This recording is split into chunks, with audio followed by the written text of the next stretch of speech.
Hello, Deliverance Church family. It's day 5. Day 5 of the family week when we are looking at the thriving family in uncertain times. We've been looking in the last 3 days at the example or the time of Passover when the children of Israel left Egypt and began their journey into the promised land. We did draw some parallels. One of them is that we are in the season of Passover. Next week, on Wednesday, is the Jewish feast of Passover. So we're in that season. It's very, very pertinent that we can draw lessons from that season. But we also noted the fact that we're in a season of plagues. It's a season of plagues, of pestilence, where the whole world is reeling under the impact of COVID-19 and the coronavirus. So there are parallels about that time, and I think it's very, very important that we can draw lessons from that time, what was happening in the family. On the first day, we looked at the spiritual implications, how every family had to prepare spiritually for the time. And yesterday, I echoed the importance of sharing and having Holy Communion. We had Holy Communion in my home. I hope you had in yours as well. And you declared the covering of the blood over your family and your family members. And we also talked about the mind yesterday, being ready for a new season, moving from a mentality of slavery to one of freedom, which is a very difficult one. It's one thing to be taken out of slavery. It's another thing for the slavery mindset to be taken out of your mind. Today we are looking at the third part. Remember, we quoted 1 Thessalonians chapter 5, verse 23, that may your whole being, spirit, soul, and body be preserved to the coming of the Lord. That is, we are all made. We are tripartite beings, made up of the spirit that has a soul and lives in the body. And when God is at work with us, He works with all those areas. They are very, very important. The body is important, and today we're looking at how we can, the spiritual implication of this season for our bodies physically. God works with us. He made us living beings. He puts us in a body. When our bodies cannot work anymore, we're not relevant to His purposes. When somebody dies, for example, they have moved on. The spirit man has left the body and he no longer can relate with the earth. So we need to look after our bodies, which are the temples of the Holy Spirit.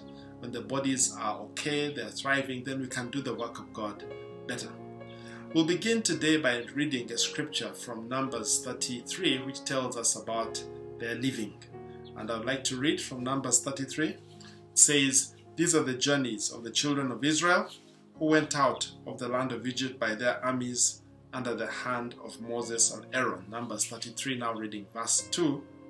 Now Moses wrote down the starting points of their journeys at the command of the Lord. Moses was a very good, meticulous record keeper.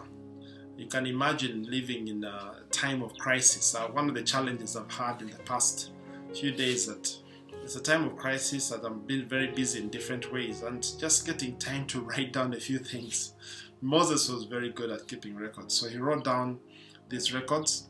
It says these are their journeys according to their starting points. And verse 3 says, they departed from Ramses in the first month on the 15th day of the first month. That is the day after Passover, which was the 14th day.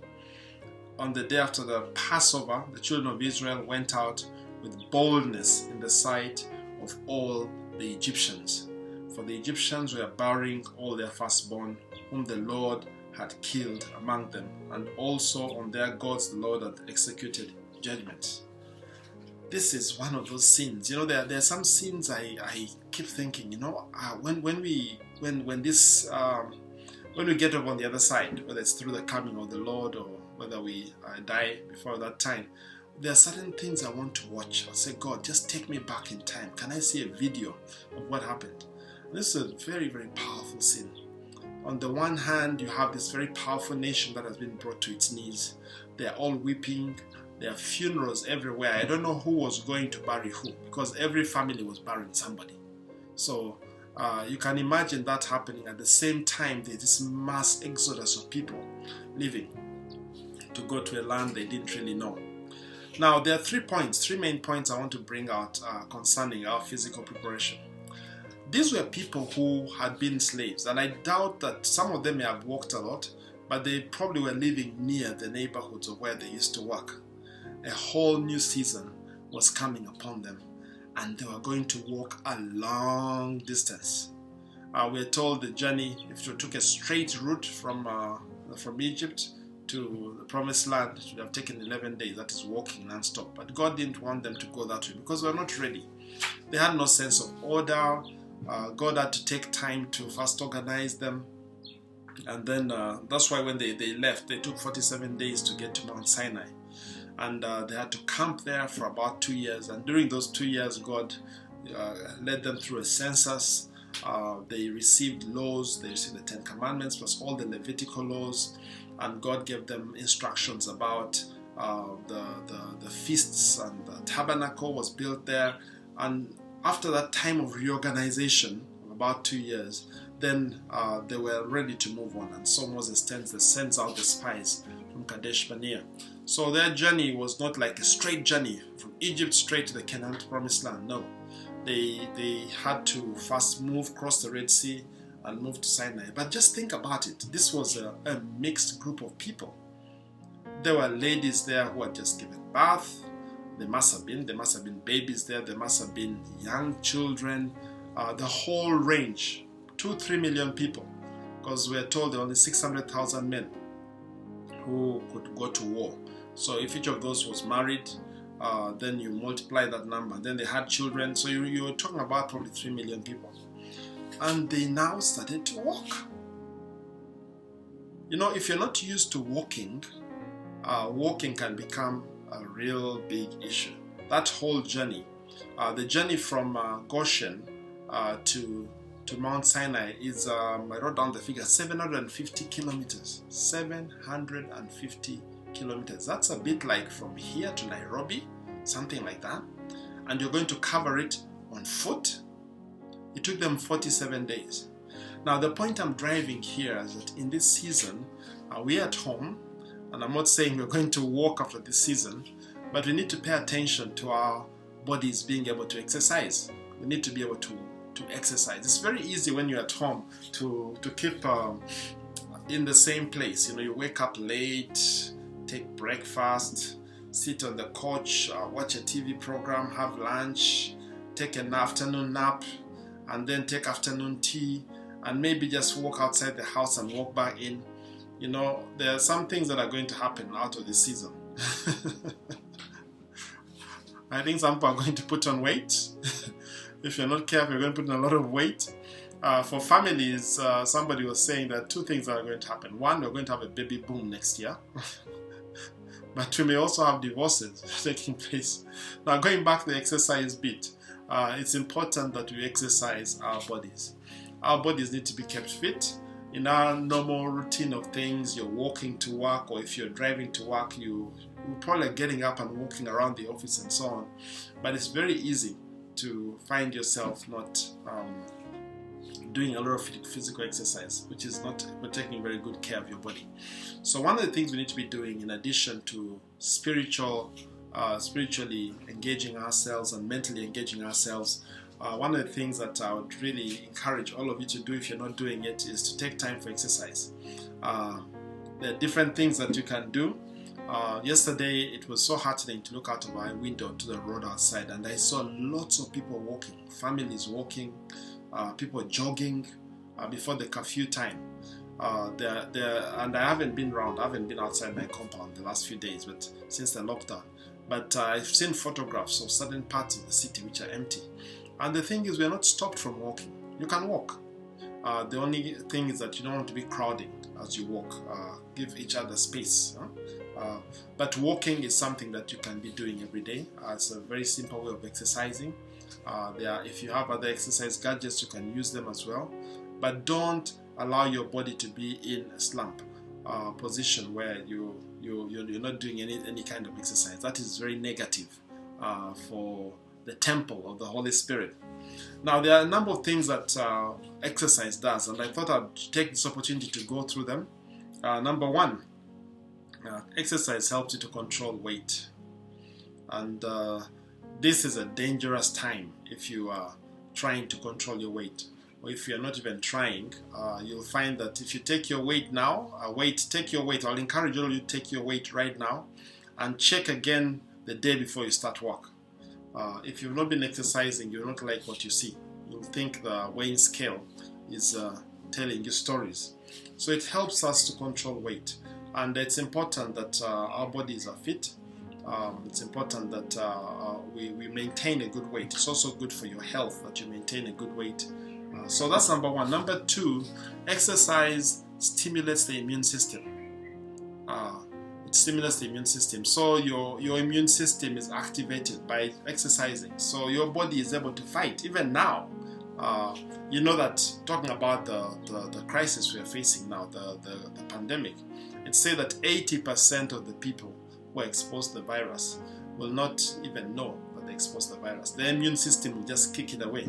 So you need to have your immune system strong. You should find your immune system strong if it comes to you at all. So it helps us combat different kinds of diseases. As we exercise, our immune system is awakened and it's able to fight. Our immune system is like our body's security services. Every time anything invades, there's all kinds of different cells that respond. It's just amazing when you study the human body to see the kind of the way God organizes. It's like a whole army with different battalions that respond. Now those battalions need to be activated and alert. Exercise helps to do that. It also helps to lift our mood. It helps to lift our mood. There are hormones that are released as we exercise that make you feel better. So if you're feeling depressed and feeling low, feeling bad, take a walk. Take a walk. Take a 15-minute walk. Take a 20-minute walk. There's something about outdoors that brings, that helps you to lift your mood. And as it does that, the next thing is also lifts your energy levels. Energy levels may be low. When you begin to exercise, your energy levels go up. And you also tend to have better sleep when you exercise. So exercise is good. God made us to walk. I read a book some time back. I forget the title of the book, but this gentleman was an American doctor. Was writing and trying to estimate how long Jesus walked, and they came to a conclusion. I can't remember all the ways he calculated, but it says when you look at all the time, the walking life of Jesus, he must have walked around the circumference of the whole earth. In those days, they didn't have the kind of transport amenities we have today. There were no cars, bicycles. They had horses, but only a few people could benefit from those horses. So Jesus did his work walking. And we're made to walk. When we lie down too long, it affects our bones, it affects a number of things. And that's why you find if someone has been lying down for too long, their muscles waste, they become thinner, the bones are not strong anymore. So do take opportunity to exercise. It's good for sleep, it's good for your brain as well. It's been shown that if you exercise, what actually happens is that the brain flow increases, the blood flow, as you get your heart beating. When I talk about walking, I'm not just talking about taking a leisurely, slow walk. I'm talking about taking a brisk walk that will get you, heart beating a little bit more. Maybe you're panting a bit. You should get a little bit of sweating, about 30 minutes, So it's not just taking a slow walk, in the neighborhood. It's actually exercising your body. As you do that, the blood flow in your brain increases, and that is also good for you. For senior citizens especially, you need to do that so that your brain remains alive. It's been shown that those who exercise more have a lower incidence of things like Alzheimer's, which is not a good thing to have as we get older. So it's good for your memory as well. The blood is flowing through all these different parts of the brain which you don't fully understand well. So good for your brain. It's also good for your muscles. I've already mentioned your muscles, your bones. Exercise is extremely important, and it can also be a social event. I've seen people taking jogs together. Yesterday it was great to see families walking together. In the last few days, I've broken all my records. Every day from Monday, Tuesday, next day I was breaking my distance records in terms of walking because there's more time now. What I found very useful when I'm doing walking or brisk walking is to have my mind away from the walking, especially if it's in a closed space. And the thing that has helped me is to have my mind focused on something else. So there are these messages that you receive. Sometimes you want to watch, but they're too long, or an audio message is 20 minutes. Yesterday I was listening to an audio message, and when I indicated, I'm able to time, my watch is able to tell me how long I've walked. I was surprised when he told me it was already 1 kilometer. And I kept going, and I just didn't feel it. I could have gone on and on because my mind was so focused on what I was hearing. So if you're able to do that in your neighborhood, that is something to think about. So that your mind is not focusing on how many more laps, how long is the distance. It's focusing, hearing something else. And so you find that your body is actually working and you're exercising. And so exercise. The children of Israel moved out of their localities. I don't believe they used to move very far across the country. All of a sudden, they were walking hundreds of kilometers. And Moses had to go at the pace of the slowest mover because they left nobody behind. Remember, later on the Amalekites were attacking those who were lagging behind. So they had to be physically fit. And in this time, let's make sure that during this time as families, we don't become couch potatoes, watching TV after TV program, and our bodies are not being uplifted. So exercise is number one, but the other two for our bodies is diet. Now diet, it may be a challenge. You may ask me how do you talk about diet when I can't go to the market as I used to. I don't know what your circumstances are, but it's also important that we choose our diet, not only in these times, but even in other times as well. God made our bodies to thrive on natural foods. When God spoke to man in the garden, he said, look at every seed-bearing plant that I've given you and every herb. So our food should largely be made up of natural foods. I know that in modernization, we now think it's probably more posh to have the things out of the supermarkets, but most of those things have been tampered with. Some things have been taken out, other things have been added in, and no wonder you find that we're now beginning to get modern day diseases. We call them diseases of affluence. Part of the reason is just because we're not eating what God gave us to eat. So I'd like to encourage you. I don't know what your circumstances are, but as much as you're able to within your means, to focus on eating wholesome, healthy foods, grains, fruits, vegetables, and cut down more on the other things that have been tampered with. And often when you look at the things that are packaged, they talk about sugar. They'll not tell you sugar. You look for the word energy. Usually the word energy is the highest one on those labeled things. And sugar is a very big culprit. So during this time, think about things like cutting out sugar. I discovered you don't really need sugar as we have it. You can do without sugar. There's a lot of sugar in potatoes. There's a lot of sugar in matoke, in posho. All these things have sugar. In orange juice, and they have sugar in them. So sugar is actually not good for you. So think about some of those things and consider making some amends in this time. Now, the last thing that is key I would like to mention for our bodies is the whole question of rest.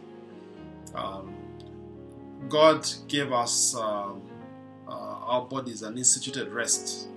When we rest, our bodies reconfigure. It's like a reset button is set. And so you need to know how many hours you can sleep at night. That whereby you've slept, your body's up. And so one of the great things about the season that you're in now is that you can also take a nap.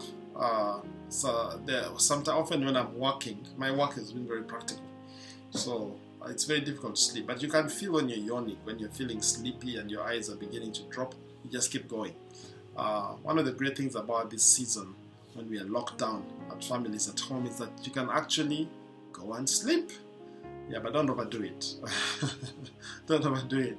But there is a place for that. Let's use this time to reset our bodies and let our bodies begin to just calm down again.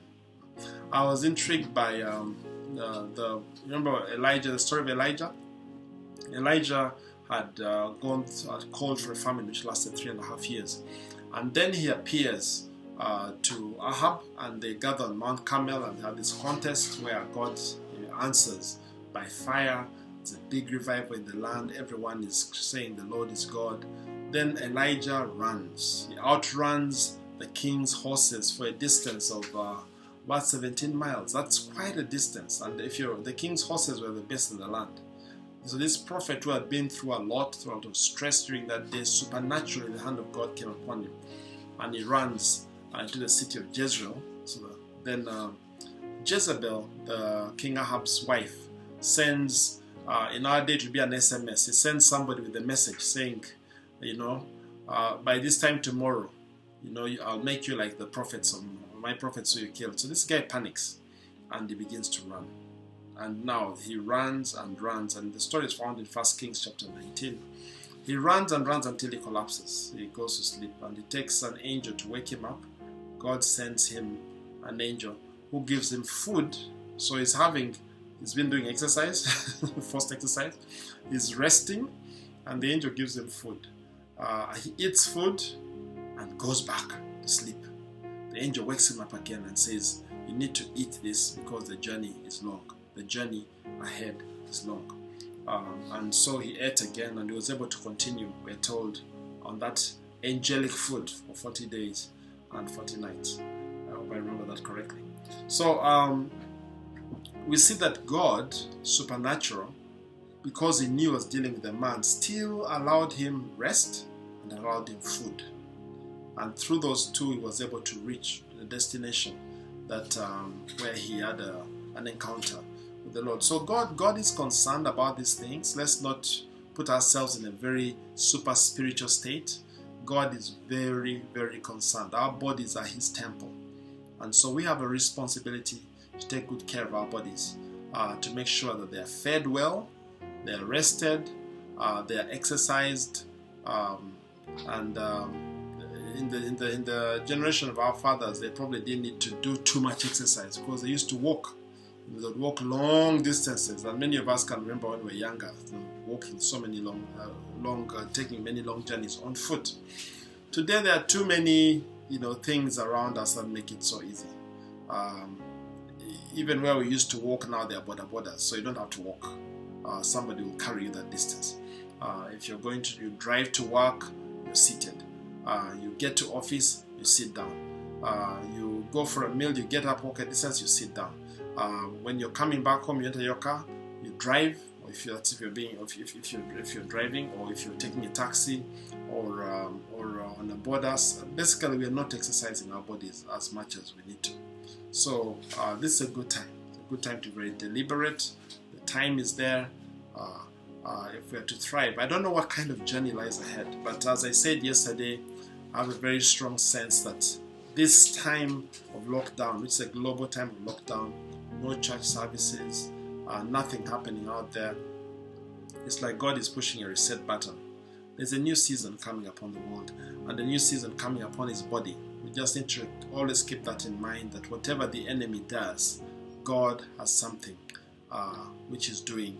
And as the songwriter says, even what the enemy means for evil, God is planning for good.